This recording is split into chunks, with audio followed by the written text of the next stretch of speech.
বাংলাদেশের এই ম্যাচটায় হারাবার কিছুই নেই, বরং পজিটিভ সাইন হতে পারে দক্ষিণ কোরিয়ার মতো বিশ্বসেরা টিমের বিপক্ষেও গোল করতে পারা, সেটাও আবার প্রথম হাফে। কেননা এশিয়া তো বটেই, বিশ্ব ফুটবলেরই মেয়েদের পরাশক্তি দক্ষিণ কোরিয়া। সেই কোরিয়ার বিপক্ষে বাংলাদেশ অনূর্ধ্ব-20 নারী ফুটবল দল প্রথম হাফে গোল করে লিড নিয়েছিল, আর এটাই বলে দেয় বাংলাদেশ নারী ফুটবল দলের অ্যাটাকের কতটা স্ট্রেংথ। পাশাপাশি প্রথমার্ধে খেলা এক এক গোলেও সমতায় রেখেছিল বাংলাদেশ, যদিও দ্বিতীয়ার্ধে মাঠে নেমেই খেই হারিয়ে যায় বাঘিনীরা। শেষ পর্যন্ত 6-1 গোলের হার নিয়ে মাঠ ছাড়তে হয়েছে আফিদাদের। ওয়ালটন এখন দেশের সীমানা পেরিয়ে পৌঁছে গিয়েছে 50টিরও বেশি দেশে।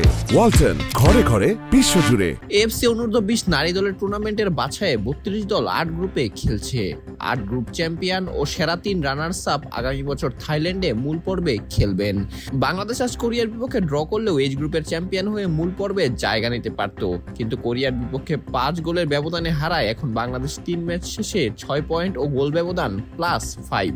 ফলে সেরা 3 রানার্স আপের মধ্যে থাকা খানিকটা শঙ্কার মধ্যে পড়লেও খুশির খবর এটাই যে বাংলাদেশ কোয়ালিফাই করেছে। প্রথমার্ধে বাংলাদেশ দুর্দান্ত ফুটবল খেলেছিল শক্তিশালী এই কোরিয়ার বিপক্ষে, কিন্তু দ্বিতীয়ার্ধে সুবিধা করতে পারেনি বাঘিনীরা। তৃতীয় মিনিটেই গোল হজম করে পিছিয়ে পড়ে বাংলাদেশ। এরপর থেকে ম্যাচেই ছিটকে যায় পুরোপুরি। ফুটবলাররা যেন অপেক্ষা করে বসেছিলেন কখন বাজবে শেষ বাঁশিটা।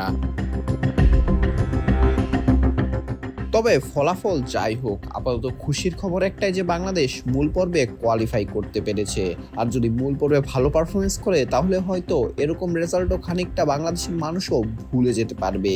তাই বাংলাদেশের মূল লক্ষ্যই থাকবে এখন মূল পর্বে পারফরমেন্স করে বিশ্ববাসীকে জানিয়ে দেওয়া যে বাংলাদেশ সেখানে ভালো পারফরমেন্স করার জন্যই গিয়েছিল। অঙ্কুর গোমেজ, বিডি আর্কাইভ স্পোর্টস।